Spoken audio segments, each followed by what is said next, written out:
Bueno, vamos a hablar un poquito de Ricardo Barreda. ¿Por qué volvemos al tema Barreda? Se estrenó un nuevo documental sobre la vida de Barreda, sobre los femicidios en realidad que cometió en el 92 y se abrió nuevamente el debate, ¿no? Sobre la violencia, sobre el machismo en la Argentina, el contexto en el que fue juzgado, cómo hubiera sido eso en este momento. Y vamos a conocer por primera vez el testimonio de una de las amigas de Cecilia, la hija del odontólogo, asesinada por su propio padre junto a su hermana, su madre y su abuela, ¿no es cierto? Testimonio impresionante, impactante. Creo que es la primera vez que se escucha a alguien allegado a la familia que habla, como lo hizo en ese documental y lo va a hacer también ahora. Mariana, un documental que además tiene partes exclusivas del juicio que no se conocían. No se habían visto. Y nosotros tenemos también un fragmento para compartir con respecto a eso. Todo con base a lo que sucedió aquel 15 de noviembre de 1992. Recordamos, si te parece brevemente, Mariana. ¿Cómo fue? Sí. Cuando Ricardo Barreda, el odontólogo, asesinó a toda su familia. Las 4 mujeres. ¿Cómo fue el hecho? O sea, él estaba con una escopeta. Con una Víctor Sarrasqueta. Que era de él. Escopeta que era de él, que se la habían regalado. Él siempre dijo que lo había hecho porque estaba cansado de que lo llamen Conchita, que fue la palabra que él utilizó para justificarse, justificación. Que ¿eso en el juicio está? Sí, eso está, por supuesto. Y las víctimas, Mariana. Sí. Empezando con Elena Arraichea. Él entra por qué ambiente de la casa. Yo me acuerdo que estuvimos en, ¿te acordás? Que lo tuvimos recorrimos, el móvil allí en la casa. Recordá que estaba la parra en la parte de afuera. Exacto. El Falcon estacionado. Exacto. Él ingresa primero, va a la cocina, donde asesina a Elena Arraichea, ahí la suegra. Asesina primero a la suegra. Después sale para el lado del living. Sí. Asesina a Gladys McDonald y después a las 2 hijas, que estaban en la parte de arriba y bajaron. Y bajaron al escuchar los disparos. Exactamente. Las 4 víctimas. Terrible. De un hombre que después de eso dejó la escopeta, o en realidad se deshizo de la escopeta, fue con su amante, lo hemos contado, a comer pizza. Y es verdad. Al había zoológico. olvidado de eso, Dios mío. A comer pizza, al zoológico, porque a él el zoológico lo calmaba. Dios. Y después a tener relaciones sexuales en un hotel de alojamiento. Y a todo esto, los cuerpos de su familia. Los cuerpos de su familia en la casa. Y posteriormente él vuelve a la casa diciendo que había habido un robo. Que esto se trataba todo de un robo. Empieza a investigar la policía, de hecho en el documental también habla uno de los investigadores principales, y muy de a poquito empieza a darse cuenta la policía de que en realidad les estaba mintiendo. Claro. Lo terminan de comprobar cuando se dan cuenta que él había estado practicando tiro con la escopeta, que él había hecho cursos de criminalística, que él tenía bien en claro qué era lo que estaba haciendo y que ahí no había nada forzado, no había sido un robo. ¿Dónde había metido la escopeta? La escopeta la había tirado y él... ¿Nunca la encontraron? Y él confiesa dónde está, que la había tirado, creo, me parece que el río o algunas aguas cercanas, a cambio de confesar. Hay como un trueque ahí con el comisario. Lo cierto es que Barreda finalmente es condenado. Ahí está, mira, la pistola, la Víctor Sarrasqueta 1670. Crimen, bueno, estos femicidios, hoy podemos decir femicidios, en ese momento no existía la figura del femicidio. De hecho no lo condenan por femicidio. No lo condenan por femicidio, sí le dan perpetua. Sí, pero no lo condenan por femicidio. Otro contexto, ¿no? Social del país y todo. Era como que la violencia casi se había justificado, ¿no? La gente, él se volvió como una especie de héroe. Bueno, pasó a ser Él era un héroe. Ustedes saben que yo viví esto muy de cerca, porque vivía en la ciudad de La Plata. Claro. En ese momento era adolescente, él era un héroe, y vuelvo a contar algo que en algún momento compartí. Incluso hubo un grupo de hombres en la ciudad de La Plata, conocí a uno de ellos, que en ese contexto impulsaba la construcción de un monumento a Barreda. Ay, Dios. Un proyecto que llegó bastante lejos, luego por supuesto quedó abortado, pero que fue sólido en el momento. ¿En nombre Igual de nosotros qué, decimos el que no fue condenado por femicidio, pero sí por homicidio Sí, agravado. fue por homicidio, Sí, sí. claro. O sea, Pero no con la figura del femicidio. No, pero condenado lo que quiero perpetua. decir es que él se mostraba como una víctima de todas siempre. estas malísimas mujeres, ¿no? Que querían arruinarle la vida. Pero eso no fue atendido, digamos, como eximente ni para sacar el femicidio, digamos. Pero él lo intentó, ¿eh?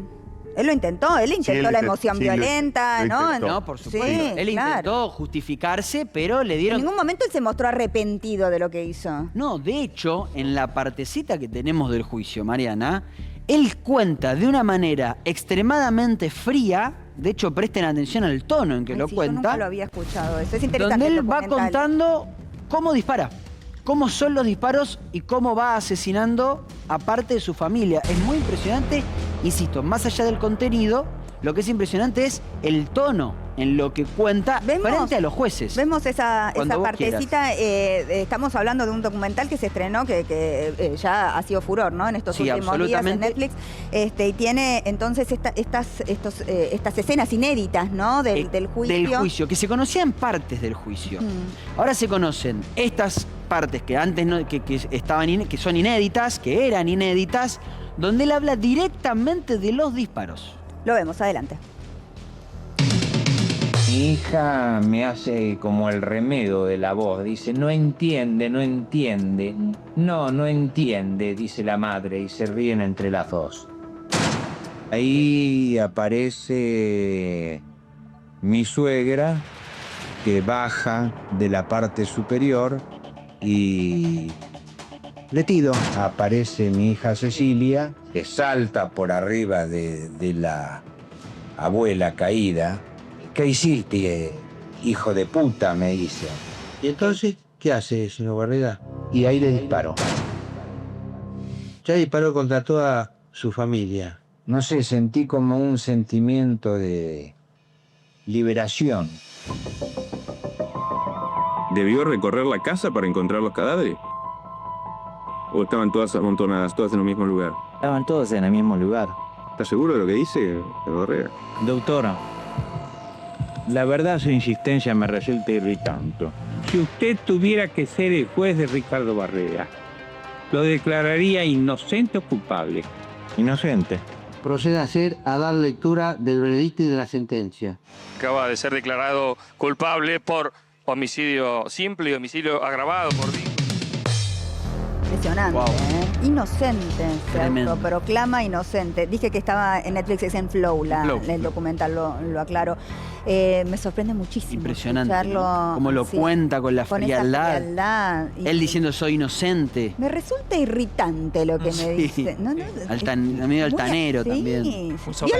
Violento. Así vivió y así murió, Así murió, de hecho. Hasta sus últimos días esa fue su actitud. Y no solamente fue un ídolo en ese momento del 92 en adelante, fue un ídolo para muchos hasta el último día de su vida. Vivió acompañado, entre otros, una de las figuras más populares que lo acompañó hasta el último momento fue Andrés Calamaro. Y así como Calamaro, otros, en general hombres hay que decir, en general hombres, aunque tuvo mujeres, de hecho. Su novia incluso, exactamente, ¿no? Berta. Berta de Belgrano que le dio... ¿Qué significa Calamaro? ¿Que lo iba a visitar? O...